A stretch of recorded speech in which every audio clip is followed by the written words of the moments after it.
Hello, beautiful souls. I am Valeria Maritza at Healing Through You. I am an infinite being of light, and so are you.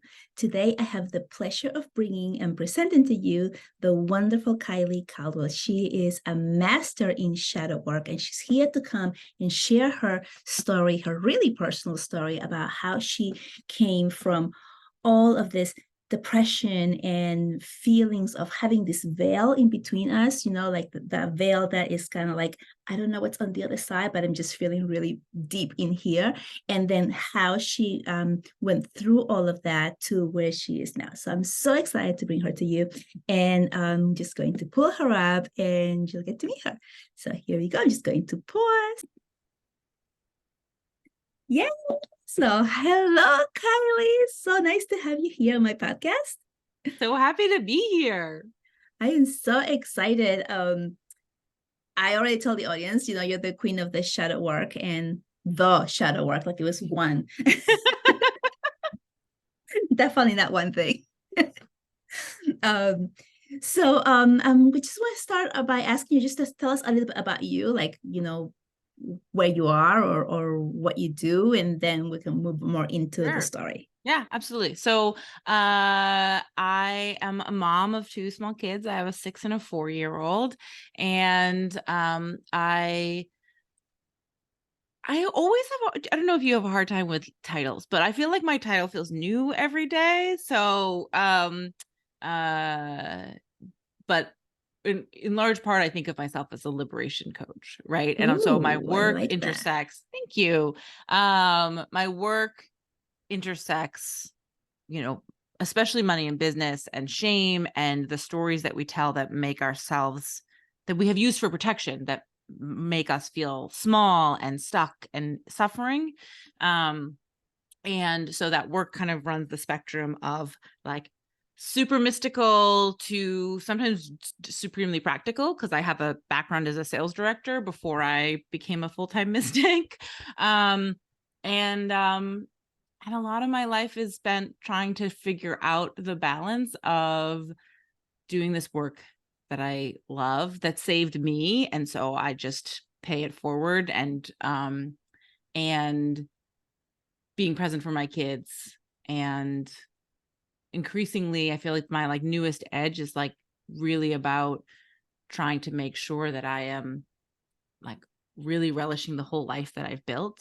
That Mm. feels like this moment of we spend a lot of time focusing on trying to get somewhere. And right now I feel like my lesson is what if you were here and you weren't trying to get anywhere, and you just really soaked up that this is the place you've been trying to arrive. So anyway, you started to ask me what I do, and then I immediately started No, talking that's about that's perfect. I mean, you hit on so many points right away. And first of all, on what you call yourself, yeah. I mean, I think we all go through a whole bunch of different names as we continue to evolve. It's like, oh, I am this now. Oh, wait a second, now I can do that. I'm that, and then it becomes quite confusing. But I believe it's like more because we come into the whole realization that we're not one thing. yeah. We're everything, and we're trying to compartment. How do you say that? You know what I'm saying? Yes, Please say it. compartmentalize. Yeah, Yeah. thank you. Yes, compartmentalize ourselves or divide ourselves, because that's what we have been used to doing. And that's what we go through, like putting all of these different names, but we actually are all of them at the same time. Yes. And it's an interesting thing for me because, when I first stepped into this work, I was really adamant that I was going to leave the money and business stuff behind, right? I was like, I am going to do spiritual shit and see you later business. And, I'd been in sales, corporate sales, high level sales for a decade. And I was jazzed, leave it all behind. And then every single client that came to me was trying to start a business. I did not have a single client come to me who was not either in early stages or trying to start a business. And finally I was like, right, fine, I surrender. Fine, I surrender. But the reason I call myself a liberation coach is because what I really am interested in is trying to help set you free, and free from the toxic relationship that you might have with money and your own business. Whether it's an overworking or an overgiving or a really chronic undernourishment, But I like to say, like, what I want to do is set you free. And then what you do with that freedom will be up to you, right? Like once you're free, then you get to choose what you actually want. And sometimes that can feel at odds with so much of, business coaching that is really interested in like the 6-figure month or year or day or whatever. And like, don't get me wrong, I love for my clients to feel really wealthy and like make money when that's what they're interested in doing. But for me, I always wanted to come from this place of like sovereignty and freedom and like deep remembering that we're whole, rather than the game where we stay trapped in chasing something and thinking that, like when I cross that financial That's hurdle. exactly what I was just going to say. It's like, oh, when I make this much money, then I will be free. No, you're free now. You can be free now, right? Like for you. That's amazing. I love that. I love that that perspective and that point of view and what you're doing, helping people get their own freedom. And it's so interesting when you say, oh, I thought I was going to leave money behind, right? And a lot of us who are waking up or going into the spiritual realm and leaving our day jobs, including myself, right? When I left the teaching, I was just saying, I'm not teaching. That's it. I'm gone. Well, what am I doing in my places? I'm teaching people. It's like, oh, maybe all that experience was for like maybe there's a purpose behind it. Right. So we go through whatever it is that we're going through to prepare us for this moment. So it's not like this or that. It's like, okay, now that you have this knowledge, now let's implement it into this bigger part of you. Right. Yes. Exactly. Right. Oh, amazing. Wait, there was something else you said that I wanted to ask, and now I kind of forgot. You were talking about liberating, letting people choose or do whatever they wanted to do with their freedom. So what I wanted to ask you is like, what does freedom look like for you? For me. That's a great question. For me, my journey of remembering that I'm free has been about remembering that I'm safe. And so much of my personal journey, as it's played out with money and everywhere else, has been about a really complicated relationship with safety. Like I think a lot of us have, and that thing that in a lot of ways that thing that I was always seeking, and in some ways still am, right? Like, let's be clear, but is really wanting like a full body access to the exhale, to that kind of deep sense that I'm safe, I'm taken care of. And that's what freedom is for me, right? Is like being able to be in that place, because if I have a deep body access to, I am safe, I am taken care of, I am loved, then I'm not making reactive choices, right? Let's get into the story about that you wanted to share about where you were when you had your child and how you felt and how long like you held on to all of that shame from, which really there's no reason to be, but that's not how we feel in the moment, right? Yes. Okay. So, I mean, the birth of both of my kids was just like such a huge cracking open to the universe. And so when my son was born, so he's 6, the first year of his life was really hard, like for a lot of women, a lot of young parents of young children. I had been someone throughout all of my 20s. I had, been in treatment for for anxiety disorder. Like I was just like a high anxious, ambitious, high achieving, people pleasing woman, right? Where there's a lot of us in the world. And so, and I had like really tremendous care, in terms of like a great friends network, and my family is incredibly beautiful and supportive, and I had a great therapist. And so when I was pregnant with my son, I remember having really intentional conversations with like the people closest to me that I was a good candidate for postpartum depression because, like I checked a lot of the boxes. And so we all had a good conversation about like, let's just be on the lookout because, you fit the profile, someone's susceptible to this. But my awareness of what postpartum postpartum depression and anxiety could look like was so small that it actually took a year until I realized that that's what was going on for me. So Wow. even though I like we'd flagged to everybody, and I am a pretty self-aware person, because my story I went into it was that postpartum, like a difficult, like postpartum depression or anxiety. I didn't even know the phrase postpartum anxiety, but that it was about, I thought that it was about disconnection from your kid. I'd always Mm. heard the stories of like feeling like you couldn't relate to your Yeah. kid or that you Yeah. weren't bonded. And I felt so bonded to him. I felt so connected to him. Right. And so even though I was having a really difficult time, I also just thought, like, I guess this is what motherhood is, because I feel really connected to my kid. Right. So like, I guess this is just the way it's supposed to be. And meanwhile, I was thinking about death all the time. Like I was just like on, those intrusive thoughts of like something happening to my son or my husband was like just kind of like background noise. And I was like, oh, I guess this is normal because I like my kid, and I Oh my shower every gosh. once in a while. So I guess we're fine, you know? And when my son turned a year, it all of a sudden, it was like I had just had a couple of moments in a row that just really shined this light. And I was like, I could just hear the voice of God saying, if you don't figure this out, it will be over. It'll just be over. Like if you don't figure out how to like love yourself and love this, and I think in some ways, like, stop, like, let go of the suffering, right? And like love Mm-hmm. yourself through the suffering, like this will just be over. um and so I stopped drinking. I started going yoga like 5 times a week. I was just like constantly at the yoga studio. I just did basically just like obsessively threw myself into figuring out how to stop drowning, you know?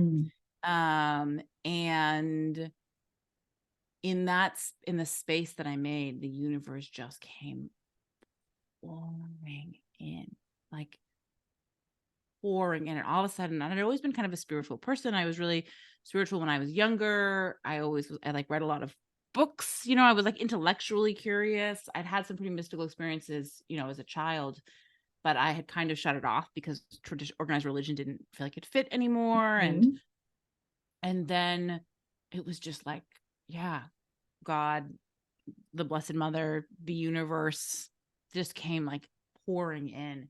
And I I want just, I want to just stop you yeah, there go for a ahead. second. Just like I understand what you mean. The universe came in, but for the people who might be listening to this for the first time, who have no idea what that means, and Yes. they're like, "What is she talking about? Like, how does that feel?" Like, Yes. could you elaborate a little bit more, like how that felt for you when Mhm. you felt like, okay, the universe opened up to me? Like, what does Oh, that feel, or yes. like, what was the realization for you in your human body that made you feel that, so that people who are like maybe going through this and they have no idea that's what's happening for them can be like, Yes. oh, wait a second, I've had that. Yes. Okay. I'm so glad you said that. Yeah. So, two things. One, initially, it was actually feeling a ton of anxiety. I remember like in the initial moments of it was like like Kyley gets her life back together, that I just remember feeling like just like these like tsunami waves of anxiety. And it's funny because, as I mentioned, I've been someone with with like a pretty intimate relationship with my anxiety for a really long time, but it was always the relationship of just trying to make it go away, right? It was Mm. always the relationship of like, you are not welcome here, you are the problem, go away, go away. And somehow I knew that I needed to just like, that this was what I was feeling in these like initial weeks was like the thing I had been avoiding feeling, perhaps all through Desi's first year of life, perhaps through my 30 some odd years of living. And so in the beginning, it was actually very uncomfortable. And the assignment was like, you have to not turn away from this. Like you have to just like let this move through you rather than squirm out of it or avoid it or Push it um down. push it down, right? And in some ways this was like my like like one of many initiations into shadow work, right? It was like the relief comes from being in this thing that seems intolerable and then realizing, oh, I can breathe in this. Oh, I've been sprinting as fast as I could away from this feeling, and now I'm just feeling it. That's uncomfortable, but also actually the suffering was in the running away. I am so glad you mentioned that.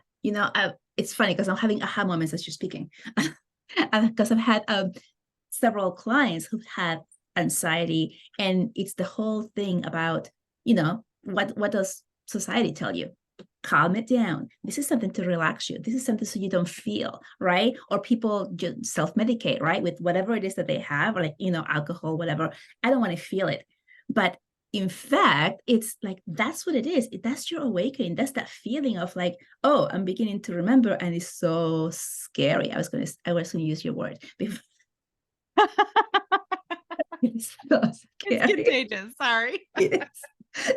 and and and once you actually realize that, then you can face it and move through. So glad you mentioned that, because a lot now, like, I'm thinking back, like, I have had so many clients who have come with this huge anxiety, and they're like super psychic or super connected, and I help them work through that by facing it, which is exactly what you're saying. So, like, that's great. Yes.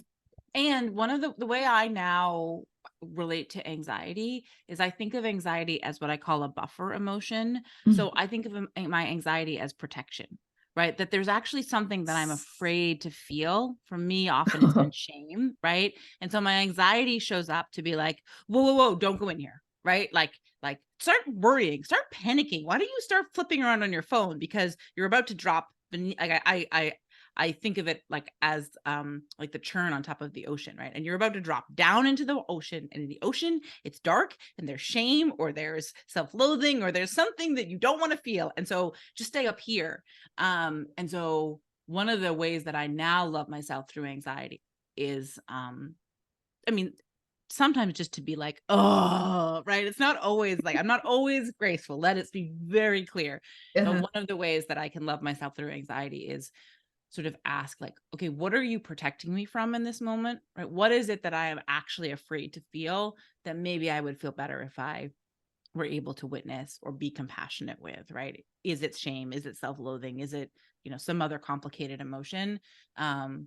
Because as you were just saying, like, the relief comes in actually feeling the thing, right? And so that can help me drop beneath the worry and the anxiety into whatever denser emotion there might be.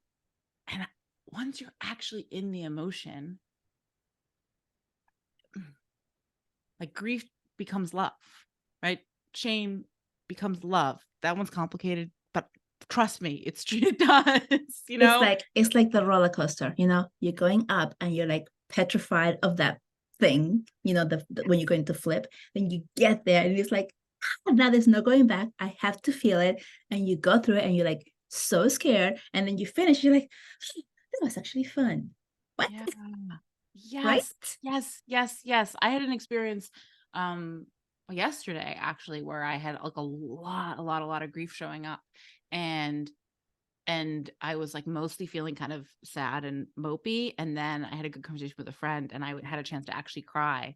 And in that moment, I watched the sad mopey feeling turn into grief, and actually crying and feeling my grief immediately felt like love. And when I to answer your earlier question, like, what does that mean? Like, to me, it felt like in my body, this really expansive, spacious, safe feeling. And so when I was pushing away and annoyed about my sadness, it got kind of like numb and stuck. And that's okay. It's just like one of the phases. But then once I was like dropped in and was crying, I was like, oh, yeah, right. Grief is love. Oh, that's so beautiful. Yeah. Yeah. Thanks for explaining that. That I think that's going to be really helpful for a lot of people who hear this, who maybe are not sure about like what this looks like or what it could be, when they're going through their own awareness experience or awakening experience. Yeah, absolutely. I remember, and also, so it also to answer your question of like, what is it? What do I mean that the universe came roaring in? So there was Yeah. this first phase of just like, oh, I actually feel terrible, but I somehow knew. I've always been a really intuitive person.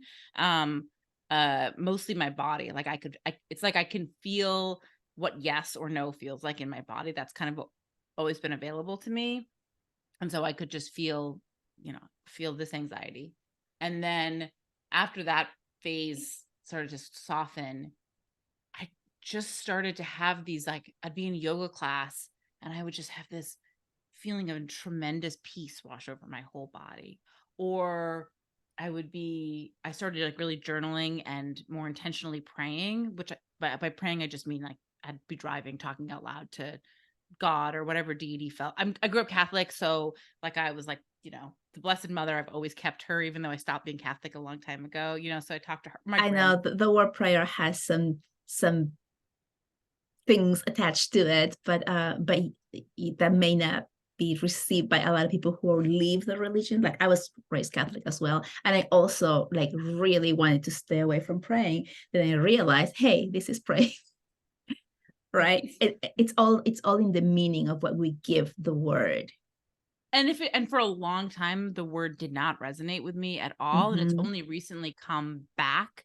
Yeah. So for a long time, I would think about like um setting intentions or just speaking out loud to the universe, or but recently I've started to see, this is a little bit of a tangent, but recently I started to see my desires as prayers, meaning I've started to watch that when I truly, when my heart truly desires something and I acknowledge it, I see it as like a prayer, like a little like, paper bird taking flight that just is like Mm-hmm. off on its journey. Um, like this thing, I have this, yeah, this little, like this little paper Oh, butterfly next to me. my gosh. um, And you have another one in the back too, another yeah, butterfly. my kids love these. They had a bunch and none of them, only that one's sticky still. Um, It but comes yeah, full circle. It's coming full circle, yeah, you know? yeah, right, exactly. And it was so healing for me to be like, screw all of that organized stuff, screw prayer, like Yes. God, I'm not interested in. But recently it's just come back and feels good. And then I don't know, then I'll get bored and I'll find a new word. But Yeah, it's it feels like, like all of that conditioning of what the word prayer meant as growing as a Catholic person, that had all of that negativity, once you realize, oh, it's not really true, everything that I've learned. And then going through all of the shadow work and all of the work that you've done, and then going back and saying, hey, you know what? That actually is that now that word has a different meaning. So I can use it and feel good about it, because it actually doesn't mean what I was taught it meant. It really is what we give the word a meaning to, right? I'm curious for you. I will say, as a former, someone who grew up Catholic, I Mhm. still, In Chile, where 98% of the population is Catholic. yeah, that must have been much. I did grow up in a town that it's the most Irish American town in Uh-huh. the country. So it was like, which Catholic church do you go Oh, to? God, of Right. course. Yeah. But so I got like the American version of that, but not nearly as intense. But I'm curious if this is true for you, but I still can't do scripted prayer. Like my friend gave me a book once that was like, this is a book I love. It's all these really beautiful prayers. They're, not religious at all. And I like, it gives me the heebie-jeebies. There's something about the way Catholicism is like, here's a script for you to say, that I still am like, it's my own language or bust. Yeah. So it's interesting because I kind of feel the same ways. My child goes to a Catholic school, just to let you know. Mm. And they, pray at every single, turn of the century here. But it's interesting because I learned all of the prayers in Spanish. Oh I yeah. haven't learned any of them in English. And I have such resistance. Like, what do I need to know that? They're just words and they don't mean anything to me. Right. But I've also done a lot of studying on the religions and the Bible and all of that stuff, where I have found that, not just not found, but like found from all the scholars who actually do this Yeah. for a living, that the scripts, for example, of the Bibles have been redone and redone and redone. And what you see on the Bible now is not the actual story. Right? Yes. Oh, And I am yes. secretly, it makes me laugh, the things that I was always interested in, like the way that I've always been walking myself here. Uh-huh. Like when I was in college and in my early 20s, I was fascinated by early Christian history. And I read all of these historical, like, history books Uh-huh. about the founding of the Bible and the like different sects of Christianity and exactly what you're speaking to. Like, I'm just, even when I was not in my spiritual chapters of life, Uh-huh. I was still like this sponge for spiritual things, just the like Yeah. the dry history version. So yeah, it Yeah. is fascinating when you think that this text, it like all It's the the ways that word of God. yeah, and all the ways that it has been very well documented to have been like manipulated and politically, you know, chosen and construed. Yeah. Yeah, I just saw a documentary. I forgot the guy's name, Brad and somebody, and he like really studies this stuff. And he was saying there was a period of time where the text was being given to the translator because it's been translated, right? And the translators didn't even know how to read and write properly, and so they would just copy the letters and or the symbols, and then they would mean different things because they didn't know the changes they were creating as they were putting it. It's like just when you play that game, like I tell you something and then you tell the next person and then it gets completely distorted. Yeah. And Telephone. Yes. Yes. yes, like Yes. telephone, right? And so he was saying that a lot of these parts that this actually happened, and that the text just kept being moved, and then you would get to places where the scholars or the priests would look at it and they say, yeah, let's take that part off, let's keep that part out, it's too long, let's just. And so they pretty much just cut pieces and put their own things, and they're like, here it is, and this is why it makes no sense, right? I tried reading Genesis many times because I wanted to read the Bible back in the day. I Yes. could not get through it the Same first three girl. pages. Same girl. I just, but every once in a while try Genesis again. I was like, this is so boring. But not only that, it's like it didn't make sense. Yeah. Yeah. And I was Yeah. like, what, like, am I not getting it? I'm like, am I dumb? Like, why don't I get it? Like, right? And I couldn't do it. But now I know it's like, oh, I couldn't do it because it just wasn't meant for me to read that way, Yeah. because I knew it wasn't the truth. Right. Right. Right. Right. So Yeah. yeah, There's we also really. tons of really beautiful books about, if anyone's interested in this topic, I highly recommend Mary Magdalene Revealed. Have you read this book? I have not, but I have heard about it. Oh, I think you would love it, by this woman, Megan Watterson. And it's this really beautiful blend of memoir and like, I think she went to Harvard Divinity School. Like she's like a trained Mhm. like scholar of Yeah. theology.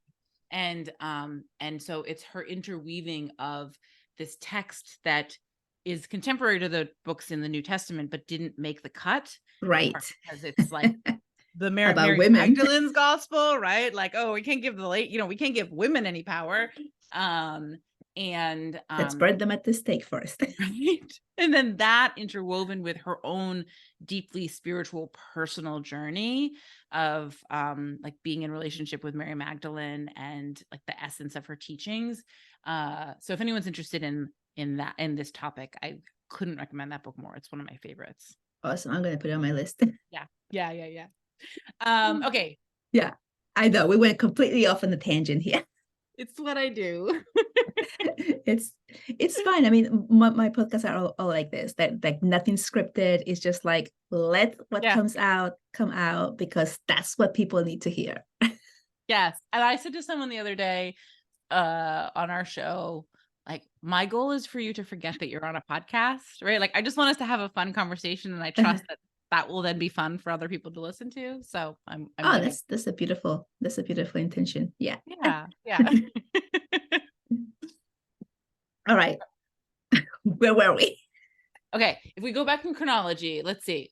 Okay, speaking of like these mystical experiences started happening where like I could feel these like really, I'd be in yoga class, these really potent experiences, just like kind of I'm doing this across my heart because that's always where I feel, that's like always where I feel divine love. It's just this sense of Mm. clarity and spaciousness in my like heart and my heart Mm-hmm. center. And I just started to have that kind of, I would have that sensation. Or one time, one of the things that I remember really well is I was laying on my yoga mat and it was Shavasana, and I set up a prayer and I was like, I don't even know who's out there, but I had just recently kind of started to whisper to myself that I would like to be a coach. And I was like, I would just really love if I could do this thing where I could like maybe be a coach. Is that could I? And I literally heard like the way like a parent would laugh at their kid when their kid asked for like if your kid was like, could I have some broccoli? Right? Like, do you know what I mean? Like something that's like so like, yes. You're like, can I brush my teeth? You know, it was like the laugh was so generous and loving and also like, oh, sweetie. I love that. And like it was just this feeling of like, I appreciate retelling the story now. It was this feeling of you have no idea. You have no Like idea. no Yeah. idea. Yes. Yes. Just keep going where you're going. Keep doing what you're doing. You're good. And yeah, and then I just was like, I couldn't consume enough spirit, like anything and everything that fell into my lap about like spiritual stuff, right? And then there was this really, really significant moment for me where also during all of this, and I'm curious if listeners have had this experience where I was like, well, either something really amazing is happening or I'm completely losing my mind. And I even remember Googling, are spirit guides real or am I going crazy? What did you get? That's interesting. I feel like it felt inconclusive. Yeah, yeah. It feels like Um, Google was like, I have no idea what that is. right. Rephrase. I did get some articles of people talking about spirit guides, but but what happened after that is I started finding like books that were, as you can probably tell, listeners, Yeah. I'm like a little bit of a nerd, and so books were good medicine for me. And there was one day that I remember writing in my journal when this feeling of like, am I just crazy was getting louder and louder. And I was just like, I need some clarity. And so once again, I was just like asking for clarity, or like once again, I was like asking for things. And I think that's so much of the story is like actually finally being in a place where I would ask for the thing, right? Like, I want to be a coach, or I need this to not be full of so much suffering, or I want clarity.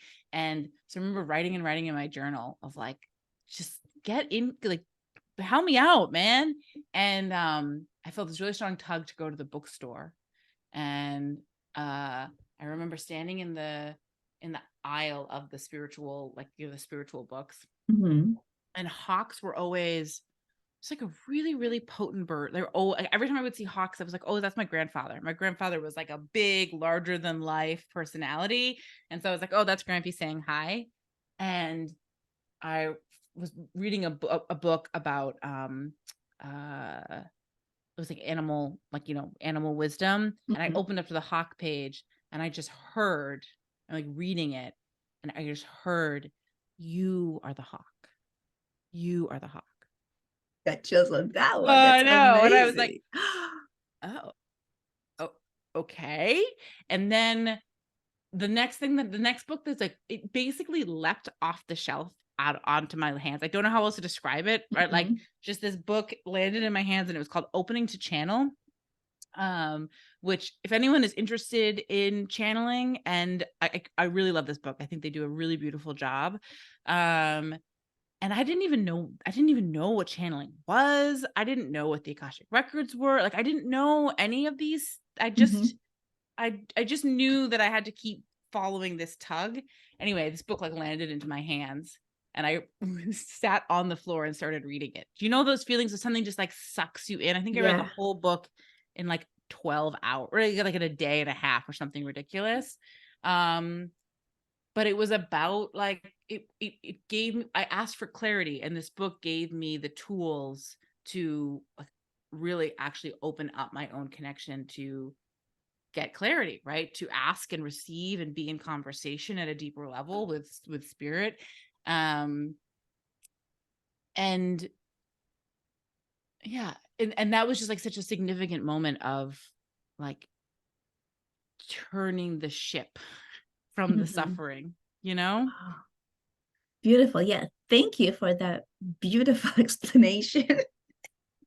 We really went deep on it. So I really think people are going to understand. And you like you touch on so many things. Like, like I asked, like, when you said I ask, so many of us just forget to ask. Our guides are here all the time, waiting, pretty much unemployed because we don't ask. But they can't Lloyd, intervene. They cannot throw that book at your in your lap if you're not asking, You I have have to I have ask. I have one deity who just always like acts like he's been like waking up from a nap. Like, oh, you're deciding to let me be involved now? Is that what's happening? Oh my gosh. Yeah. Yeah. I love it. All right. So you had the whole opening and everything started changing for you, and you started going down that rabbit hole of finding more information, not even knowing what these things were, but just digging deep into this. And now let's just bring it over, like where it brought you, right? Like from having all of this depression and this feeling of I don't even know what I'm doing, to like, oh, okay, I'm opening up and I know this, I'm doing something about it. And then where did that bring you? Yeah, I mean, I think there's also a stopover at my daughter's birth. So she Mm, was born 2 years two later. years. And when she was born, that first year was also really challenging for slightly different reasons. Her birth, something about, I mean, in some ways I just think it was her being like, okay, mom, it's time. But um a lot of my postpartum experience with her was about really finally looking at some trauma that I had been really intentionally like, close the door, don't open, don't look in there for, decades. And I was just like not available to keep the door closed anymore. And so the first year of my daughter's life was really emotionally complicated in a way that echoed my son's, but for different reasons. But it was this idea of like, I think that was in some ways one of the first time for both of my kids gifted me this experience of what you want is on the other side of darkness. Mm, The thing that you're afraid of, actually feeling this anxiety and whatever's underneath it, actually opening up this closet, the stuff tumble out, like that, that, like, that's actually how you create joy, right? And so for so long in my life, I had tried to create joy by like, just like pleasing everybody else, um and taking care of everybody else, and really actively just like pushing away the things that felt scary and uncomfortable. Like, so much of my relationship to myself was, that's uncomfortable, go away. um and so as a result, I was just tightly wound in ways that I was not even aware of, right? And actually was like a happy person, right? I had anxiety, but I was a happy person. I was a confident person. I had great relationships. I had a good job, right? I had so many things that were really beautiful blessings, and I was not unhappy. And yet I had no idea what joy was actually available for me. Um, and yeah, and I think that to me, to your point of like, where did I end up? I mean, I can speak to like professionally what has happened and the yeah. spaces Any I feel lucky any. enough to Mhm. hold. But I think the the the real blessing is that both of my kids asked me, as babies, as like in their spirit form, to go into the places that I thought that I couldn't go, and realize like, here too I am safe, and here too I am safe, and here too I am safe. Um, and I'm happy now, and I feel to the point of freedom, like I am I am freer than I have been before. And that does not mean like I used to have a story that was like some perfect poised place, right? And I think that's why I couldn't touch it. Like yesterday, or was it yesterday, the day before? Someday this week, I cried almost all day. right? Because I had big stuff happening in my personal life that asked for grief. So it's not that I have arrived at a place where I don't feel the complicated things. It's actually that I am arriving at a place, right? I am in this where I actually can feel the things that are hard Mm, and difficult. And in that, I also just have access to joy that I didn't know that I could feel before I went into the yeah, dark places. I love that sentence you said.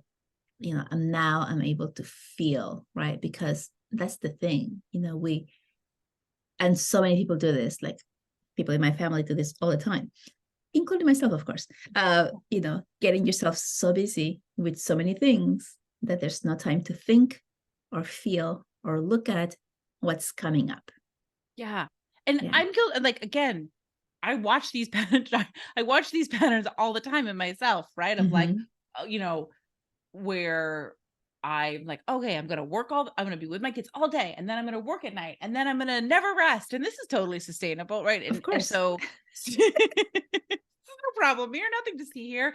So, but I think the thing that I didn't have before that I have now is when resentment shows up or resistance shows up or I'm too tired or I don't want to do something. Now, because I increasingly am growing this muscle that's like, oh, is that uncomfortable? Let's pay attention to it instead of ignore it.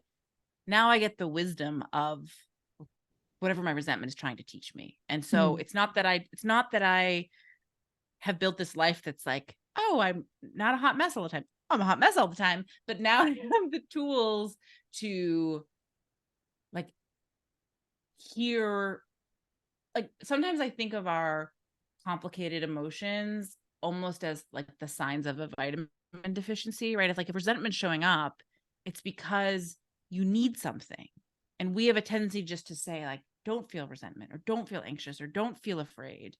And that doesn't make it go away. And also like that resentment is trying to like signal to you that you need something, right? Like Mm-hmm. you're really tired because you need iron, right? You have resentment because you need to stop over giving and prioritize yourself. But if you ignore it because you think it's a bad feeling or you shouldn't feel that way or it's an ugly thing to feel, you just keep over giving, right? And I think that's been the biggest shift for me. It's like now when these like shadowy emotions show up, I have the capacity, I don't always choose it, but I have the capacity to ask them who they are and what medicine they have for me. And so then they become spaces for liberation instead of the replication of these same patterns of suffering that I've been, trying Yeah. out for decades. Lovely. Very well said. Yeah. Some people ask or they have asked me like, what is it like to go through the spiritual thing? And some people like who haven't done any of the work, they imagine that, oh, not everything's perfect. Yeah. The difference is that now we're able to move through it. We're able to see it, figure out what it is, okay, move on.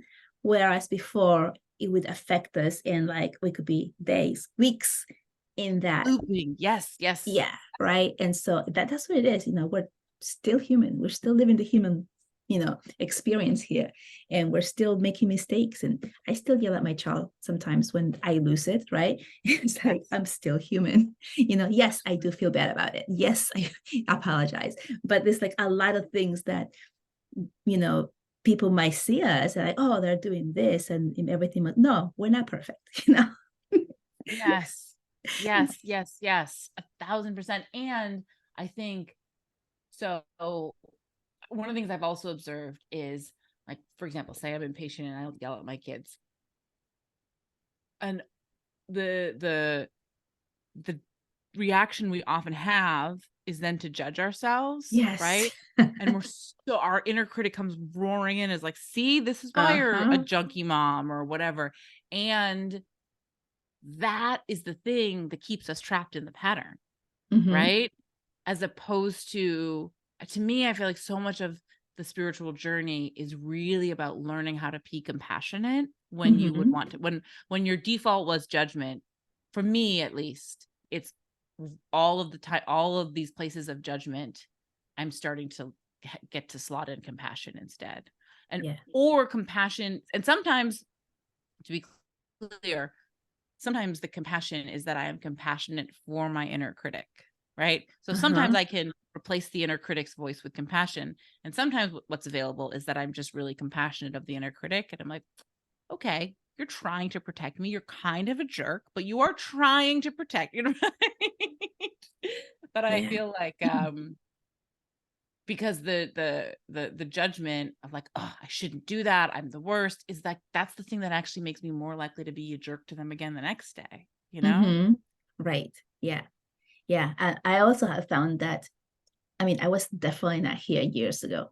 Of course, I didn't have Peter years ago either, but now I find like I'm able to see what happened, reflect on it, move forward, and have a lesson, right? Because how many of us had parents who yelled at us and then we never heard an apology for it, Mm, right? And so now being in this space, like, okay, I'm still human, I still lose it, even though I'm working on not doing that. And then showing them like, I was wrong, I lost it, and showing the child that it's okay to come to that conclusion, to apologize, to explain the feelings, and to have that conversation that I never had that as a child, right? Like, it's either like, it was always our fault, whether it was our fault or not, right? And our thoughts, feelings were not heard or seen or spoken about, right? I'm And so sorry, go ahead. no, I was going to say, and I'm pretty sure, I'm hoping our parents were also feeling the guilt or the regret inside, but it wasn't the time or place for them to come and say, "Hey, I messed up," which I think our generation now and the ones that are coming forward are now able to do that. And I think that's changing and helping, evolve as what do you call that? As a humanity, right? I'm so glad you said that, because that's been my promise to myself. And I have to give my mom credit. Mm-hmm. We were, it was kooky crazy growing up, and also she definitely did her best to try to navigate how to apologize.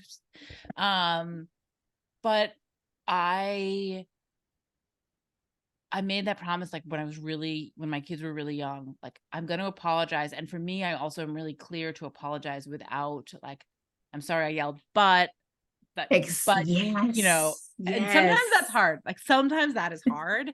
But for me, what I tell myself, because sometimes I need the pep talk, like I can't expect my kids are not going to find some person who they never like. If my kids decide to be partnered, right, to be partnered, they're not going to be in partnership with someone who never yells at them. And that's actually probably, that's its own complicated and healthy thing, right? Mm-hmm. But I can model for them that people who love you take ownership when they hurt you, right? And I can model for them that if somebody loves you, they come back and say they're sorry. And so, and that you are infinitely deserving of being in a relationship with someone who holds themselves accountable for ways that they may have hurt you. And so I am really intentional about it, although recently. So really intentional about saying I'm sorry, and I don't add any disclaimers. Uh-huh. And recently, actually, my son in particular, who's older, will unprompted, because I also don't ask for an apology back. That's not the other thing for me. I feel Mm-hmm. like, okay, Oh yeah. Yeah. I I make them hate that. apologize to each other, to be clear. Like they'll just Uh-huh. be like really mean to each other, and I'm like, no, you are saying you're sorry. But to me, I don't require it. But my son will, unprompted, come in and just say, "Hey, I'm sorry, I blah blah blah." It's just, I'm like, it's working. That he did the other day. I lost my temper about something, and I was driving the car, and I was just mad. And then he goes, "Mom, aren't you going to apologize?" And I was like, "Not yet." Like, we are not there. I am still mad. Oh my It cracked me gosh. up. Yeah. Yeah. Yeah, Peter also does that. He will come and apologize without me asking. And but the other thing that he does, which is even bigger, is when I do apologize, without putting any blame on him, he'll come to my defense. And that just makes me even worse. Oh my gosh. Right? It's like, oh my gosh, like, you're the best mommy. And I'm like, I just yelled at you. Right? Oh, The compassion, the ability to be able to turn that around on his own, right? Like, I'm telling him, like, this is all my fault. I'm the adult here. I'm the one who lost it. It's yeah. not your fault. I'm, like, my job is to protect you. And then him turning around and saying, you're the best mom. Don't worry. It's okay. And I'm like, I think about this all the time. Like, I think one of the reasons that motherhood is complicated is because we are so, how do I even say this?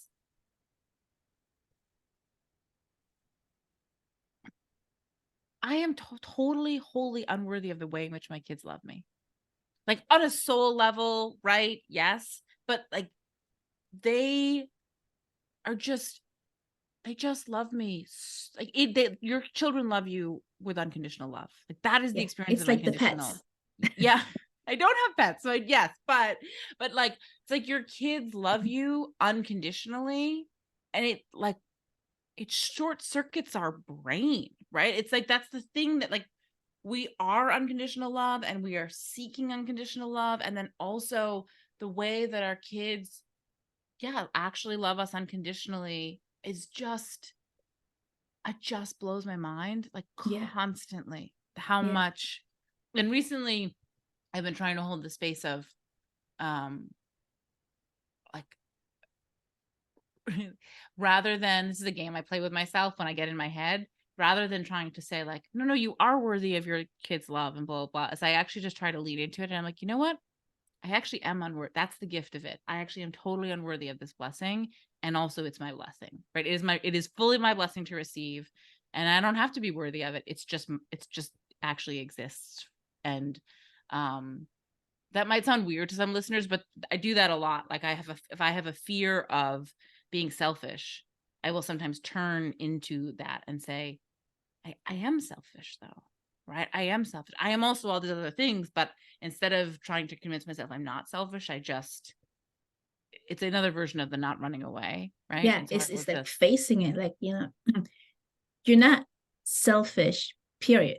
You were selfish in that moment, in that situation, in that space, I mean, right? so the way I play this game is that because I think we are all things, right? Of So, course. I actually, like, I am a selfish person.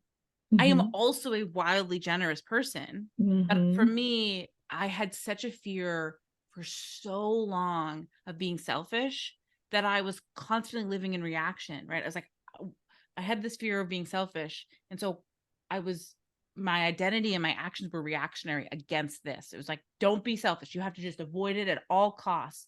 And so I was doing all these subconscious reactionary things. And so one layer of shadow work for me, there's, many layers of it, but one Mm-hmm. layer of shadow work for me is if I notice that I am really, really afraid of a certain identity, that I actually turn towards it. And instead of saying, no, no, no, you're not selfish, I actually embrace the fact that, of course, I'm selfish. I'm wildly selfish. I am these other things, and we can let them be true. But my capacity for generosity becomes more alive when I am not reacting against the fear of being selfish, because it's free, right? Because to go back to liberation, right? Because the generosity is free rather than this drive to avoid the hot stove touch of being selfish. Does that It's make the sense? yeah, it's the polarity. As above, Yeah. so below. We are all things. Yeah, I completely see your point. It's like wanting to just be the light, just be the good, just be that, and like everything else is bad, right? But I Yeah. mean, that was also taught in the Catholic Church, right? Absolutely. Yeah. Yeah. Yeah. Yeah. Right. And so I think that it comes from being afraid to look at that because, oh, that's bad. So I don't want any part of it. Like, you don't want to talk to the devil because that's like the really worst thing. So if you're bad, you don't want to look at it. associated with the same thing. And this is the running away, the turning our backs, and like, I just want to be that. But yeah, it's absolutely true, because everything that we resist, we actually bring upon ourselves even more. I had this exactly. I find it again and again, to use the selfish example. I find it again and again that all the ways in which I try to avoid being selfish actually cause me to be selfish, right? Yeah.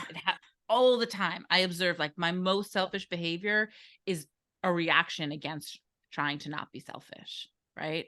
As opposed to actually allowing both parts to fully exist, that I am selfish and I am generous. Both are true, and therefore I am sovereign to choose how to respond in any given moment. Mm. And then I can choose generosity. Yeah. Maybe what I'm doing, maybe what I need to choose is generosity towards myself and set a boundary, or I can choose generously giving, but it's free instead of reactionary. Mm-hmm. Yeah. Hmm.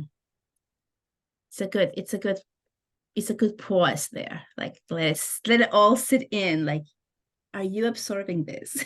I'm throwing a lot at everybody. What? But I'm throwing a lot at everybody. No, it's super good. It's so good. So good. Yeah. Amazing. All right. Anything else you want to add to your story, to share?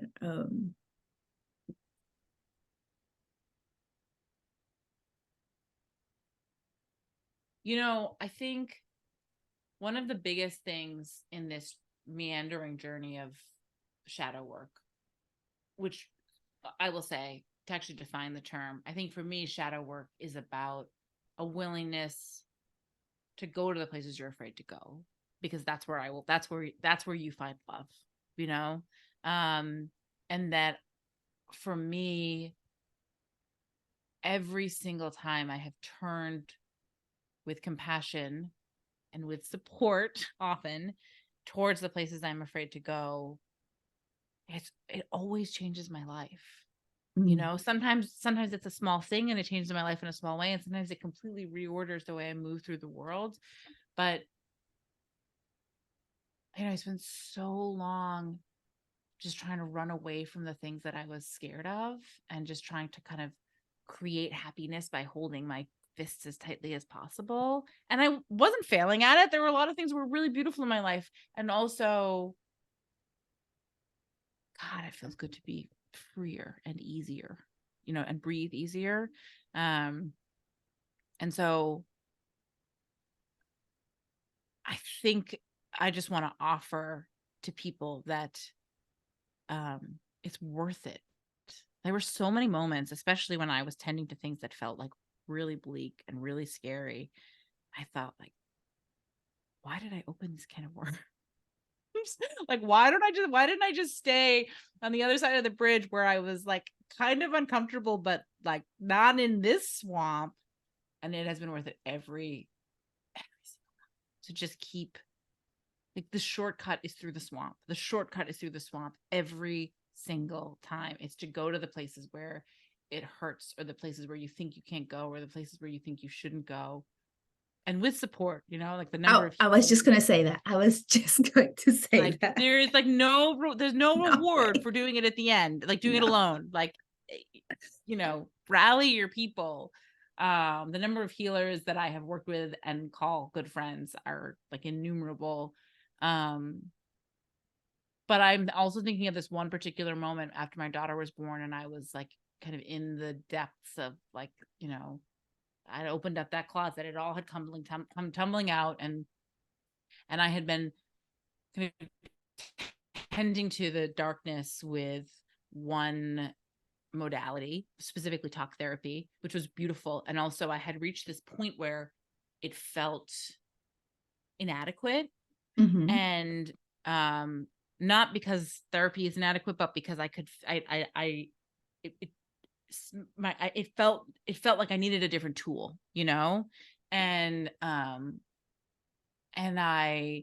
so I remember having this like really frank conversation with my therapist at the time, and was like, I'm going to pause. I'll be back, but I'm going to go follow this thread to go get support in other directions. And I did a lot of somatic work, and I did a lot of mystical energy work, and I just kept like following the ping and following, and I'd like watch somebody's live, someone like you, and just feel this inexplainable, I don't know, but I think this is the next person. And I would just kind of drop into their lap with whatever hot soup I had going on at the time. Mm-hmm. And I mean, for a couple of years, that was like right. It was like, okay, who's the next person that I can trust with my tender heart? Mm-hmm. And I think I'm sharing that because I think I want to give people permission to like bring in new modalities, right? To like keep, but also like keep going, right? If like you've been working a particular path and all of a sudden it feels like, well, I guess I just am stuck here. Like let's find the new source of magic that feels nourishing and supportive. And also, yeah, let yourself be held, I guess is what I'm trying to say. Let yourself be held. Yeah. Yeah. That's so beautiful. Yeah, as you were talking about, with the shadow work and stuff, first of all, like I didn't even know what shadow work was when I started. What are they talking about? I didn't either. I mean, I think Yeah. it's what I was doing, but I didn't know there was a word for it. Other people Yeah. gave me that term. I was enough. What Uh-huh. happened is that enough people started calling me like the queen of shadow work that I was like, oh, I guess that's what I've been doing. This is just how it's like, this is the thing that's Right. cool, right? It's like, this is just how I see the world. So Uh-huh. it didn't occur to me that there was like a name for it, but I guess there is. And I guess that's what I do.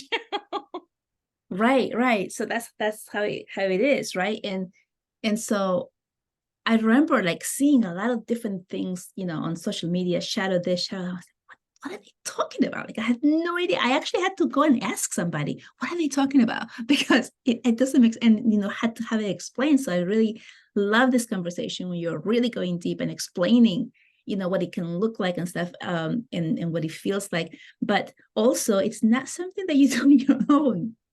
Yeah. Because we've been living our lives with the shadows, pushing them down, not wanting to see them, blah, blah, blah.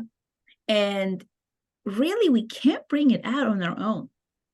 It's like you're in this box and this is all of your things. And the person who helps you is out here saying, hey, over here, come up, and then you're like, oh, right. And this is where all of the mentoring comes in, all of the someone to help you look through it, because we can't see it from that box. You have to come out of the box. You need someone to help you. Yes, 1,000%. And you built that box because that box is trying to keep you safe. It's safe. It's right. safe. So you, in my experience, you need someone safe. Like you need someone to help you recreate safety, right? Mm-hmm. Because otherwise, Yes. how can you ask your inner children and your subconscious to leave what they have deemed safety behind Mm-hmm. in order to go into this wild, uncharted waters? Like you I mean, you can't ask yourself that, I think, compassionately, especially when the bigger the thing is, right? The scarier it is, the more it feels like, oh, this might actually be the end of me. The Mm-hmm. more like phone a friend, man, because you have built this. We can be back to the inner critic. We can be so hard on ourselves, but you have built this box because you are seeking safety. You are always just trying to take care of yourself. This is my perpetual pep talk, but there's no such thing, in my view, there's no such thing as self-sabotage. Is only self-preservation, right? We sometimes have misguided self-preservation, right? Like Mm-hmm. someone might be listening like, what about a drug addiction? Like not good not self-preservation that's actually like creating the life you might want, but you are trying to avoid feeling something that feels dangerous. You are Mm-hmm. trying to create safety for yourself, but our definition of Numbing so you safety can't feel. and our definition of safety, our notion of safety is formed by our 5-year-old brain, right? Mm-hmm. So it's not necessarily, logic is not its strong suit. Yeah. Yeah. Amazing. Wow, great. So tell us, where can people find you? Yeah. So Instagram's a great place to follow me. It's at Kyley Caldwell. I also have my own podcast with my dear friend Eva Liao called the Hello Universe podcast. And if you enjoy this, you'll love what we do over there. And then I have a couple of free resources if folks would like some deeper support. Yeah, As I and I'll mentioned, put all of your links also oh, in the, so great, yeah, great, but great. you So can talk about it. yeah, if folks are, as I mentioned, a lot of my work focuses on the intersection of how these patterns that we're talking about here show up in money and business. And so I have two free resources I'd love to offer to folks. One is called Money is Your Love Story. And Mhm. this is about a subconscious reprogramming of the safety stories that you have written that are being played out in money. And then the other is a business support. So if you're an entrepreneur, this course is called Money Talks, but we're going to yell. And it's a 4-part mini course about basically some of the advice that you might have learned that might not be helping you, and how to build a business that's really rooted in self-love and honoring your own gifts and magic. Both of those are free. KyleyCaldwell.com/resources. Sign up for them. Let me know how they help. Awesome. Thank you so much, Kyley. It has been wonderful having you here. So many gems for our audience to just soak up. And hopefully it has really helped people in opening up and seeing themselves, right? Thank you. This was really, really, really delicious. Thanks, Valeria. You're very welcome. Okay, so we'll just say bye-bye and we'll see you next time. So how was that, guys? Wasn't that amazing? Wasn't she amazing, Kyley? With all of that experience of shadow work, like really, I had no idea what shadow work was over a year ago, and I had to like really go into it and figure that out. And I've done a lot of shadow work myself. So it's the root. It's one of the root parts of healing the things that we really are not looking forward to look at. All right, guys. So follow, share this with anyone that you feel that will really benefit from this podcast, from the conversations that we're having here. Just share it with other people. Give it a like, give it a review, and share it, because it will really help other people who are looking for this type of information to receive it. Sending you so much love, and I will see you next time. Bye-bye.